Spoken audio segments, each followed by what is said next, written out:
professora Jéssica e eu vim trazer hoje para vocês um pouquinho dos capítulos 4 e 5, tá bom? O capítulo 4, como nós falamos na nossa última aula, foi sobre bullying, né? E aí vocês têm que lembrar o que é considerado bullying, que é qualquer ato, né?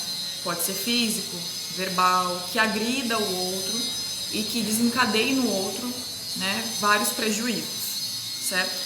Vocês assistiram 2 vídeos durante a aula e a gente conversou um pouquinho sobre o que seria o bullying, se vocês já tinham presenciado ou se já até cometeram bullying com alguém. Com relação ao vocabulário do capítulo 4, como o próprio nome sugere, vocês viram sobre, de fato, o que é o bullying e outros verbos, né, outros vocabulários que se associam com o bullying, né? Um que foi associado, por exemplo, foi a palavra gossip, que é fofoca e etc. A gente sabe que muitas vezes o bullying ele começa com uma fofoca, né, e vai aumentando até tomar proporções que não dá para se reverter. Como vocês também lembram, nós sempre devemos dividir os nossos assuntos como vocabulary, que é o vocabulário em inglês, que a gente chama de palavrinhas soltas, né? Dentro da unidade, né, do capítulo do livro, as palavrinhas soltas normalmente elas estão atreladas. Nesse caso são verbos ou ações que estão relacionados ao bullying. E além do vocabulary, nós falamos também sobre grammar, sobre a gramática, tá? Com relação ao capítulo 4, o grammar que nós vimos, a gramática que a gente viu, foi sobre reflexive pronouns, sobre pronomes reflexivos, tá certo? O que são pronomes reflexivos? São pronomes usados quando o sujeito e o objeto na oração são a mesma pessoa.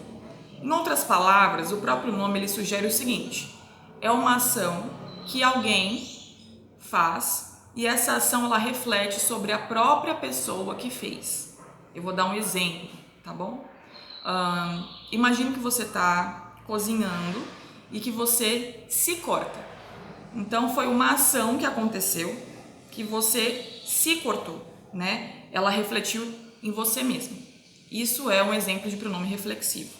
Como vocês podem ver na tabela, os pronomes reflexivos eles vão derivar de um sujeito, de um subject e de um object pronoun, que é um pronome do objeto. Para que vocês entendam o uso do pronome do sujeito, é importante que vocês tenham esses conhecimentos prévios com relação aos pronomes do sujeito e pronomes do objeto, tá? Vou destrinchar bem direitinho a tabela para que vocês não tenham dúvida com relação ao uso desse pronome.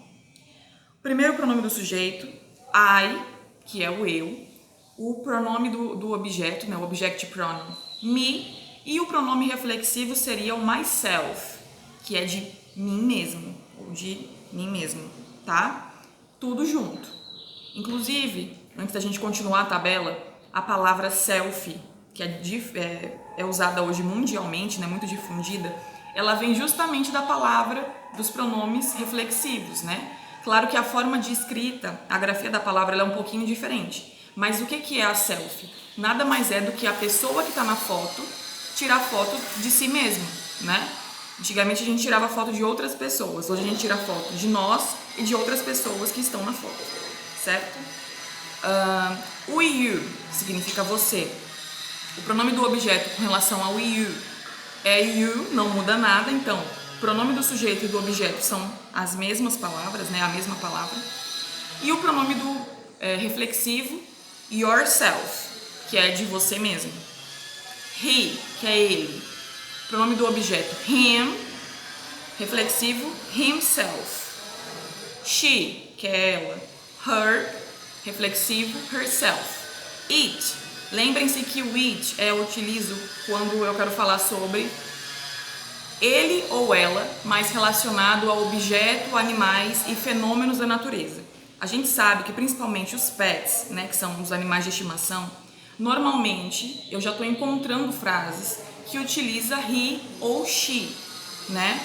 Mas muitas gramáticas ainda trazem o it para utilizar com relação a ele ou ela para animais, fenômenos da natureza, tá bom? E objetos. Então, which vai ser tudo junto, itself. Com relação ao we, que é nós, us, e o reflexivo, né, ourselves. Aí vocês devem prestar atenção no finalzinho do pronome. Até então, enquanto estava no singular, eu terminava com self, LF no final. Agora eu não termino mais com self, eu termino com selves, VES, tá? Uma outra regrinha do inglês é a seguinte: quando a palavra terminar com F, eu tiro o F no singular e passo para o plural com VES, tá bom? Com relação ao you, percebam que o you ele aparece 2 vezes. Por quê? Na gramática inglesa eu não tenho a palavra tu, então eu tenho o eu, depois o você.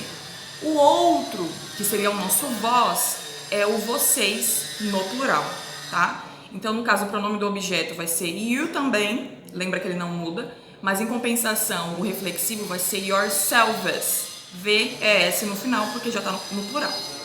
E o último, they, que é o eles ou elas.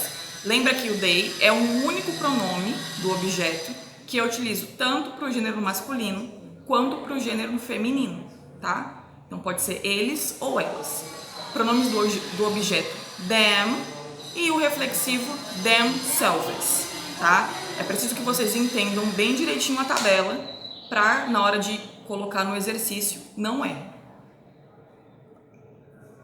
Coloquei aí 2 exemplos, tá bom? E é importante que vocês entendam sobre quem que está sendo direcionada a ação. Porque como eu mesmo já expliquei, o pronome reflexivo ele vai estar relacionado ao próprio sujeito. É uma ação que ela cai em cima do sujeito mesmo da frase. A primeira, while she was cooking, enquanto ela estava cozinhando, she cut herself. Ela se cortou, tá? Então o she é o sujeito, aparece aí nas 2 partes da frase. E o pronome que eu vou utilizar, o reflexivo, herself. A segunda, I'm proud of myself because I was selected for the team. Eu estou orgulhoso de mim mesmo ou de mim mesma porque eu fui selecionado para o time.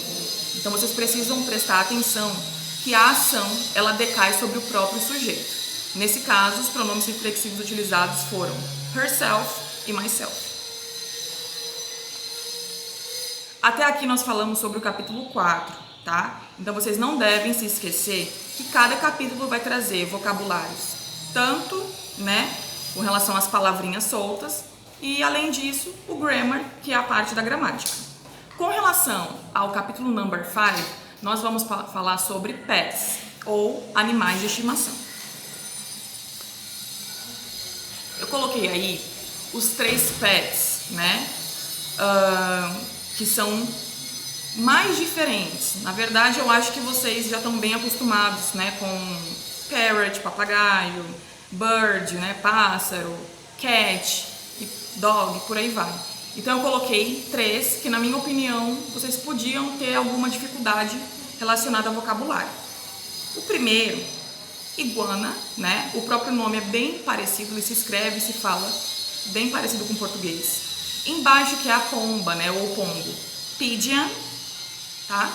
E o último aí mais grandinho que é o furão, ferret, tá? Lembrem que é muito importante, além de saber pronunciar a palavra, vocês saberem escrever. E aí eu sempre digo para que vocês separem aí na casa de vocês ou folhas ou um caderninho, para que vão treinando a forma da grafia, para que não errem nem a pronúncia, nem a escrita, certo? Os pets, eles vão, no caso, englobar, né, o vocabulário do capítulo number 5, do capítulo 5. Mas além do vocabulário de pets, vão ter outras palavras que vão estar relacionadas a eles. Quais são? Eu vou citar uma aqui como exemplo. Fur, né, que se escreve F-U-R, significa pelo. Né? Pelos nós sabemos que é uma palavrinha que está totalmente relacionada a pets. Claro que não tem só essa, mas eu foquei aqui mais na gramática para que vocês em casa sentem e pesquisem o que cada vocábulo significa, anotando a tradução. Eu acredito que dessa forma vocês consigam memorizar e entender como cada palavra é escrita de uma forma mais clara, tá? Já finalizando, a última gramática, no caso, que vem, né, do capítulo 5, é sobre modal verbs. Eu expliquei para vocês o que significa modal verbs, né? E nós não vimos ainda todos os modal verbs, mas é muito importante que vocês de agora já entendam o que faz de um verbo ser modal, tá? Modal verbs, ele é um tipo de verbo que nós falamos que é um verbo especial. Por quê? As características desse verbo, elas são totalmente diferentes das dos demais verbos. Eu vou dar um exemplo. O verbo jump, que é o verbo pular. Por que ele não pode ser considerado um modal verb? Porque a palavra pular, ela só tem um significado, pular. Então, de início, eu já consigo compreender que normalmente o modal verb, ele vai ter mais de um significado. E vocês têm que prestar atenção nisso, porque dependendo vai ser a mesma palavra em diferentes frases e que pode ter um significado, uma circunstância diferente em cada uma delas, tá? Além disso, o que faz de um verbo ser um modal verb, um verbo modal, é que ele vai ser igual para todos os sujeitos. Vocês já viram no sexto ano a diferença que acontece quando eu começo a conjugar verbos no presente simples para os sujeitos he, she ou it. Ele, ela e o it, que é para objeto animal, né? Que é a terceira pessoa do singular. Normalmente eu acrescento nesses verbos s, es ou ies. Então, para esses sujeitos em específico, eu vou ter aí algumas diferenças, né? O modal verb não importa qual é o sujeito da frase, ele vai ser único. Então, com relação ao que ele pode significar, nós vamos falar sobre o mais principal, que é o verbo can, é o verbo poder, né? Poder de habilidade, de permissão, né? Lembrando que também pode ser a falta de habilidade. Então, quais são, no caso, por enquanto, os 3 usos do can? Pode ser ability, habilidade, ou lack of ability, falta da habilidade. Então, eu digo assim, I can't speak English, eu posso falar inglês. I can't speak English, eu não posso falar inglês. Então, quer dizer que eu vou ter ou não a habilidade em falar o tal idioma, certo? Permission, permissão, ou não. Então, eu digo assim, ó. Can I come in? Eu posso entrar? Eu estou pedindo a permissão de entrar. E a prohibition, proibição. You can get in. Você não pode entrar, né? Você não está permitido de entrar. Então, no caso, o modal verb, ele vai ter a mesma palavra, mais de um significado, né? Dentro da frase que ele vai estar inserido.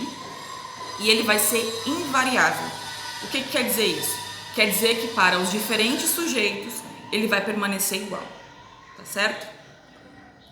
Coloquei aí 2 exemplos, tá? O primeiro, dogs can run very fast. Cachorros podem correr muito rápido. Quer dizer o quê? Que os cachorros, eles têm a habilidade de correr rápido. Eles conseguem correr, certo? E a segunda, you can't take it to school with you. Você não pode levá-lo, isso com você. Quer dizer que você não está permitido de levar o tal objeto com você, tá? Perceba então que na primeira, o can vai estar no sentido de habilidade e na segunda, o can't vai estar no sentido de não estar permitido, como foi visto anteriormente. Tá certo? Com relação à gramática, né? Tanto do capítulo 4 quanto do capítulo 5, nós já encerramos. Eu vou deixar aqui para vocês, né, sugestões do que vocês podem estar fazendo, tá?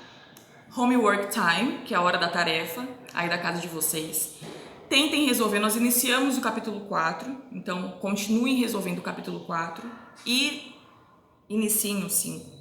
Fazer os logs, né? Lembrem-se que os logs são exercícios que demandam de vocês um pouquinho mais, porque tem que escrever, tem que fazer mini textos, mas com vocabulário que vocês já têm, com dicionário vocês conseguem. Lembrando que hoje em dia tem muito aplicativo que ajuda vocês a fazerem isso. Eu vou deixar aqui disponível depois os links para que vocês realizem também as tarefas de áudio, tá bom? E além da gramática, que eu sei que vocês se preocupam muito com ela, vocês devem também focar nos vocabulários, no vocabulary, tanto do capítulo 4 quanto do capítulo 5, tá? Vou ficando por aqui. Bye, bye!